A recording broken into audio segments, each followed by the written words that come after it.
co-hosting the Radio 1 Breakfast Show with me today is Lady Gaga. Hello. Oh, montage!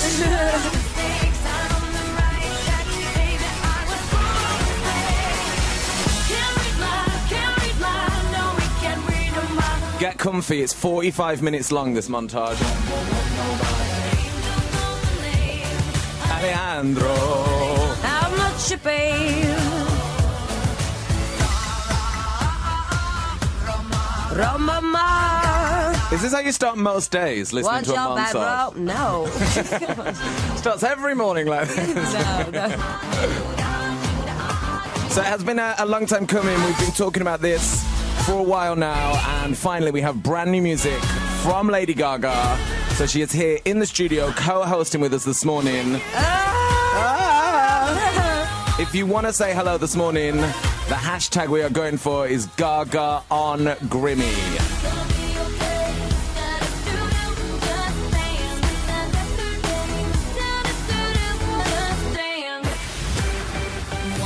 The Radio 1 Breakfast Show with Nick Grimshaw and Lady Gaga. I mean, there we go. That is official. So she's here. Good morning, Lady Gaga. How are you? I'm really good. How are you? To you? I'm great. Yeah, how's life? It's amazing. I can't believe the day has come that the song is out. It's just, I've been in the studio for months and months and months, and now it's in the world. We're excited about this. Thank you. And I think more so than ever, because I feel like this is obviously you change a lot. You're always changing and evolving. But I feel like this record is like the biggest change we've seen in Gaga history. Thank you. And we're excited about it. Thank you. I feel great about it. I love the music. I loved working with Mark Ronson. I worked with him on the whole album. He really executive produced the whole thing. And I worked with Kevin Parker from Tame Impala on the first single, Perfect Illusion, as well as an amazing producer, Blood Pop. And I'm just kind of overwhelmed and in shock today. I'm having a good time. Well, I didn't hear. I saw this morning. We were, last night I was doing like my Gaga research and seeing what was going on. Yeah. I saw you were in Berlin on your Snapchat. Yeah. And then when I woke up this morning, Fifi sent me a screenshot of your Snapchat. And she was like, this is her 11 minutes ago. And you were in a hotel room drinking champagne and sort of like listening to your song because it came out. So my question is, radio. have you been to bed? Be honest with me. 2 hours. 2 hours? Yeah. That's fine. I slept 2 hours. I think that's fine, right? I can't sleep right now, Exactly. man. There's so many people all over the world hearing this music. It's like incredible. It feels like the first time, Does it really? Yeah, it always does. But something about this song today was kind of amazing. I just sort of felt that like I was a new artist again or something. Yeah, which is an incredible thing to feel. Yeah, I think for anyone, that rebirth in your own life, it's great. It's great. How did you prepare for today? Because when did the song get finished? Has the album been finished yet? Or is that still ongoing? Yeah, the album is really pretty finished. We're finalizing, the mixes and some of the vocals here and there. And I'm always sort of charging at each song with as many hooks as possible until Mark starts shouting at me and is like, "That's enough! Enough! There's enough hooks, thank you." Mark, but we have a great relationship, and we're almost there. Almost done. Yeah, it's amazing. It's amazing to be there finally. Is this week cause we're excited, but we're not in the Gaga camp, but we're excited about what everyone's going to think of it. What is Twitter going to say? What are the listeners going to say? Right. How is it for you when it's your record, your name on it?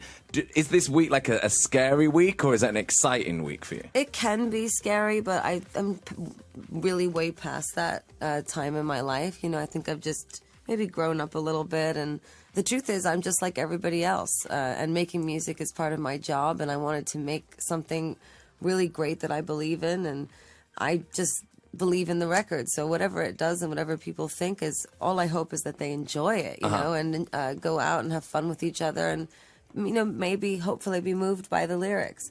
The song is about how I believe many of us are wondering why there is so many fake things around us that really and truly appear to be real.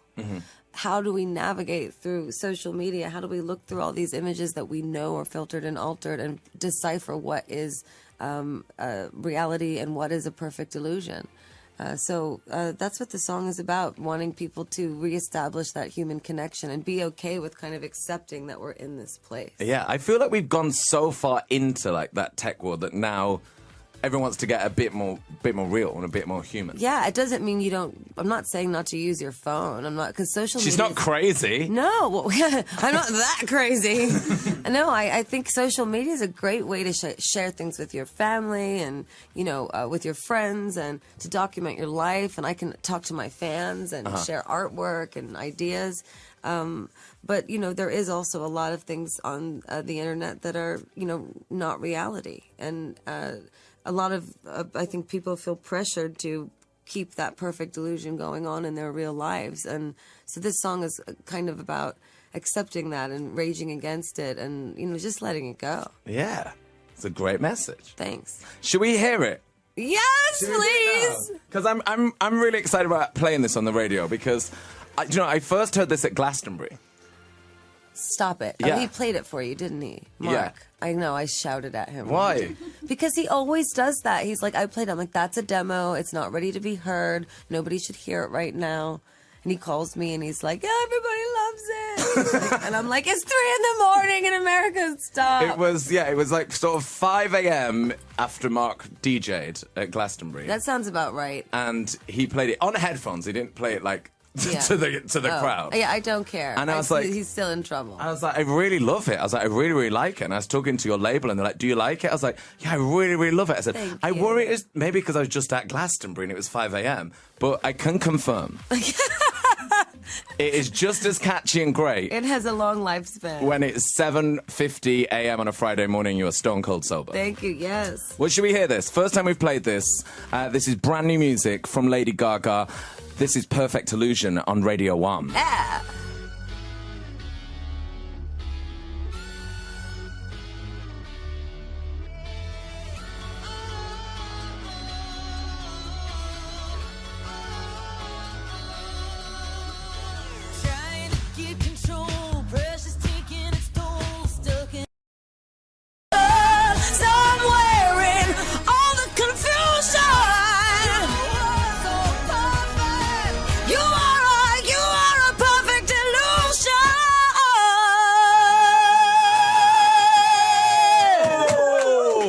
That's sick. Thank you. Do I sound sick, you mean? Like good sick. Okay, not bad thank sick. you, thanks. Lady Gaga is here, and we just played it for the first time. Perfect Illusion. How does that feel now, knowing that that is on the radio and everyone's going to work, going to school, and hearing this and you know, experiencing that for the first time together? It's just totally out of this world, Grimmy. It really is. I'm so just so excited. It must feel, I mean, it feels weird for us, like, because we've had that and it says, like, embargoed until Friday, and it's like a secret you're coming in, and you had a code name in the office, we couldn't talk about you. Your code name was Bacon. Oh, good. Because we thought, I don't know The why. meat dress. Oh, the meat yeah, dress, come maybe. on. Was it You the didn't meat know dress? Is that why. I know why. I don't know. So, like, I mean, it's so secretive and such a build-up for us.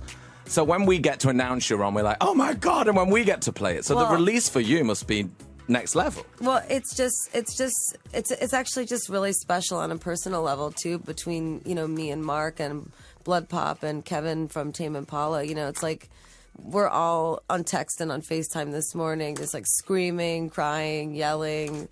It's our baby, you know. Yeah. It's pretty cool. Did you attack this album like quite differently? Because the people you've worked with, like Tame Impala and Father John Misty and Mark Ronson, and these are people who are, you know, independently very successful, but not sort of like the go-to Max Martins or like the go-to pop creators. What made you want to work with done that, these guys? In my career, I've never really ever gone toward the producers that everybody goes to for, you know, the hits. Maybe mostly because I'm a songwriter, you know, on my own, and I like to go work with people that are more into the collaboration process and jamming. But like, for example, I loved also working with Beck on the record. Wow, that's cool. So, you know, that was amazing. And there is a feature on the album that I think you will be very excited about. Who is it? Can you tell us? Well, you know, you're friends with her. Who is it? It's Is Florence. it Fifi? Florence? Yeah. Oh, wow. Yeah, so Huge. Me and Florence Welsh did a duet together from Florence wicked. and the Machine. And you know, last time we did an interview in here, we spoke about Florence. Yes. And so how did this come about? Were you friends? Did you like run into it? Like I just was, I wrote, I started to work on an idea for a song that I really wanted to do with a girl.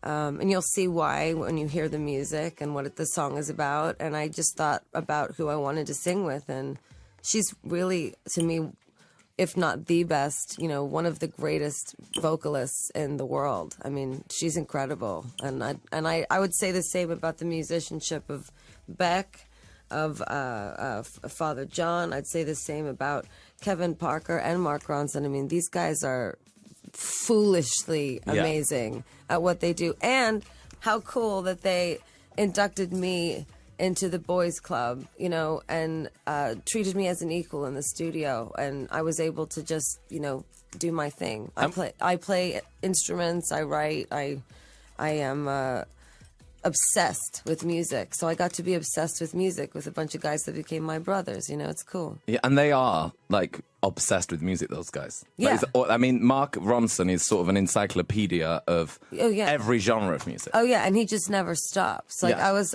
talking to him this morning, and he's like, okay, well, I'm in the studio working on this and this, so you should just come by anytime, and, we're going to celebrate later. But the truth is we have work to do, and we're in it for the music, and I always have been. It's just the industry is hard to keep up with sometimes, and I was really young when I took off, so now I have more of a handle on things. Uh-huh. And how was it working? Like, when you say you were in the studio, was this like at your house and you invited them around, or did you all go to a studio together and work as a band? What was the creative process? Because you took your time with this, didn't you? Yeah, I would say if you could think about it as almost like Mark and I were a band when we made the record. Right. And we were in Shangri-La in Malibu, around the corner from where I live. And it's Rick Rubin's studio, actually. It's fantastic, amazing space. And Neil Young was actually there recording while we were there. It was crazy. Watching Did you play in Perfect Illusion? I did not, but I did play him some other music. But anyway, we were there and working, and we would sit outside in the grass and look out at the mountains, and he gave me a guitar, a hummingbird, because I've started playing, and we wrote the songs, from scratch together, and then we built the arrangements together, and then that's when I like to kind of step away for a moment and let Mark go down his rabbit hole, Right. and get into his space. Production-wise, and then I give my production notes and changes, as well as Blood Pop, who's very talented. I mean, it was we started bringing people in a little bit more towards the end. Yeah.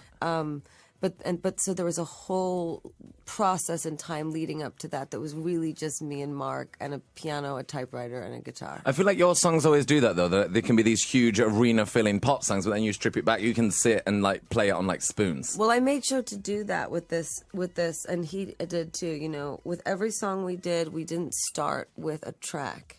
We started with writing the song. Because sometimes, you can put something brilliant and exciting, electronic music over some lyrics and a melody, and it's so great, the beat, that you kind of, forget that maybe this song is no good. Right. So, for us, we wanted to make sure the song was good on its own. And I think some of that has to do with my time working with Tony, too, and singing the classics. Yeah. I really wanted to at least try to make some really classic songs for this record. And I really think Perfect Illusion is very special. It really is. We really, really like that. We can't wait to play that again. But what we got to do is we got to go to the news. Yes. Because Tina's ready up there. Look, there she is. Tina. Hi, Tina. She's ready for the news. Hello. Looking beautiful. Thank you. Looking good. But there's a lot. I mean, you've spoken about Mark a lot this morning. I did a Mark Ronson research call, so I've got the dirt on you. And we're going to talk about that after the news. Oh, great. Okay? that is on the way. I'm elated. Right, Lady Gaga sticking around, but right now 8:01 on Radio 1. It is time for the news.